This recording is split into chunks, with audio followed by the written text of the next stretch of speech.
out there, this is Wakeangel2K1 bringing you another personal project. It is Night Flareup. Here is the official picture of her. She was one of the characters that was in the botcon 2014 exclusive set. On the aftermarket, she can go for anywhere between $80 to $130. So, not wanting to spend that much just to get another RC repaint, I thought I'd give it a shot and make her myself. So, let's start with an RC, which retailed at Walgreens for $12.99. I thought that Flareup would be easier than Flamewar because the color scheme was simpler, but she's all reds and oranges. And although some parts of the figure are already black and didn't need to be painted, that didn't really help much, because black is an easy color to paint. Red and orange, not so much. The arms are simple repaint, but I wanted to do a little bit to make the legs look better.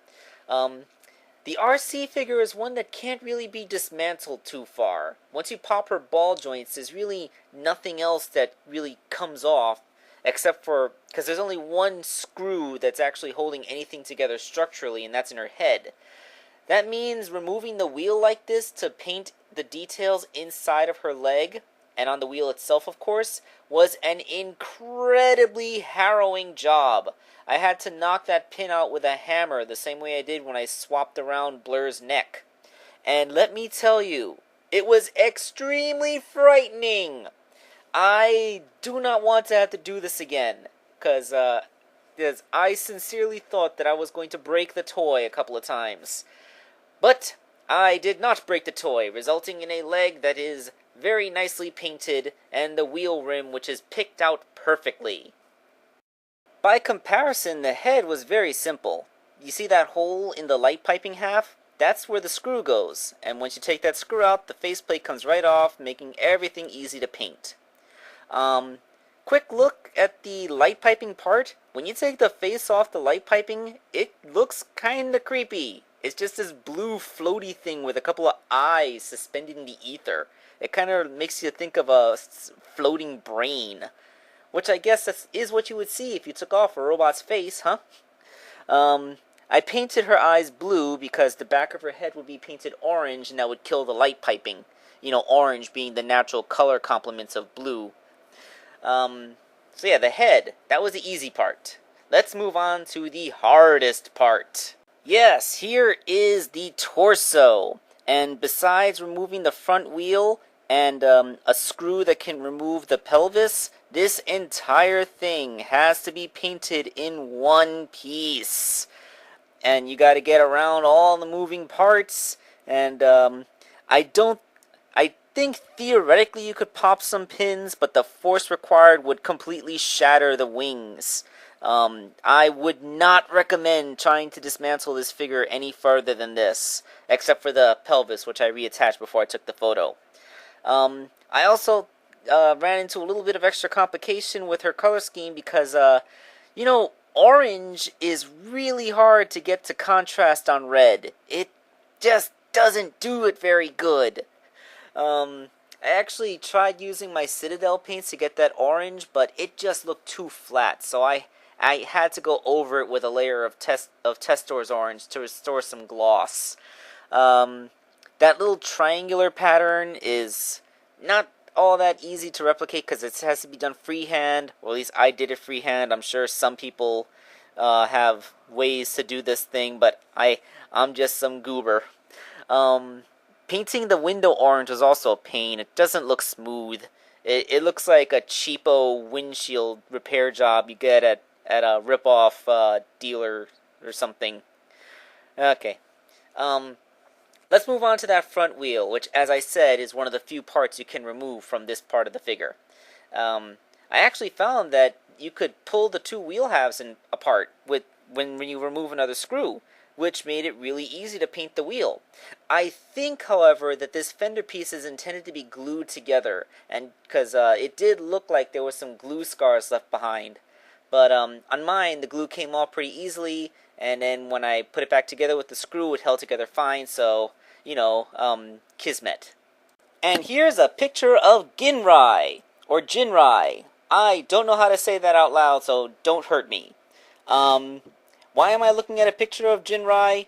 Well, you see his shield, how it has the Cybertron Knight symbol on it with the wings?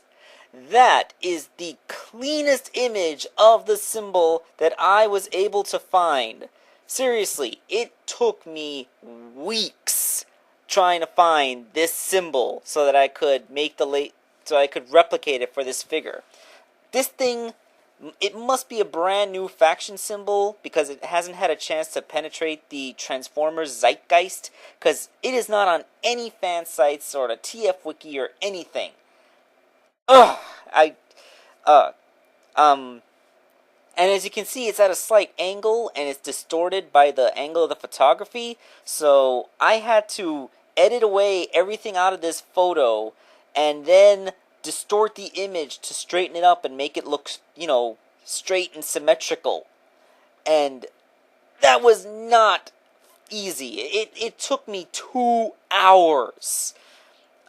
Combined, of course, with this logo, which is the regular Transformer Cybertronian Knight symbol. The only place I could find a relatively clean image of it was here on Flareup's trading card. The one that comes with the figure. And it had this shadow effect on half of its face, which was a pain to edit out and make the symbol look symmetrical. Ugh! You can probably tell by all of my random grunting that this was not an enjoyable part of the project for me. In the end, these are the images I was able to make. The wing version looks a little bit pixely, and I forgot to save an image of the regular face with, the shadow effect removed so it looks symmetrical. And, so I didn't want to do it again, so yeah, that's it. Yeah, I had to resize them and print them out so that they would fit. And, considering how tiny I had to print them, like the regular face that goes on her collar, it's less than 1/4 of an inch tall. Almost all detail is completely washed out by how small I had to print the stupid thing. It almost was not worth it. I went through all this trouble just for that little added bit of authenticity, but really, I'm not entirely sure it was worth it. So, let me tell you, these logos delayed the project by over a week. I would have had Flareup done a week sooner if it wasn't for me having to find and then edit these stupid things. So, let's see how it turns out. Let's take a look at the completed Flareup. Here she is in motorcycle mode. And this might be the only time she'll ever be in motorcycle mode again, because with all the painting I did, Flamewar can be transformed pretty easily, because since everything I had to repaint was black, it was only a single paint layer. Since everything on Flareup is red or orange, her pegs have been thickened significantly more, and everything wedged into itself really tight. In fact, I had to separate her rear fender with a butter knife as a wedge in order to get her back into robot mode after this, and then I had to do a whole bunch of touch-ups because all those tabs scraped their own paint off. So yeah, my Night Flareup will be hanging out in robot mode, which looks like this, by the way. Here's a close-up trying to show off the Knight symbol that I made, but, just, yeah, tiny, details washed out. I wish I hadn't gone through so much trouble. I could have just drawn that with a piece of crayon for all it matters. But, despite the fact that her transformation is difficult, she's still very poseable. None of her articulation has any risk of peeling itself away at the very least. And she can still wield her accessories. Although I wouldn't want to peg them into her forearms because those are also painted red and, the pegs will rub off in the holes, and I don't want to do that. A quick comparison shot. Here is my Flareup taken with a picture of the original Flareup, the official one. I didn't have any really bright studio lights, so mine's going to look a little bit darker, but I think if I had the studio lights set up, it would look a little bit better. A little closer. I didn't make a better figure, I just made something that vaguely resembles it. Alright, so this has been Toy Customizer Wakeangel2K1, and I think I'm going to stay away from red and orange robots for a while. and get back to some commissions. I got a commission I'm working on right now, and these credits are almost done. Bye bye.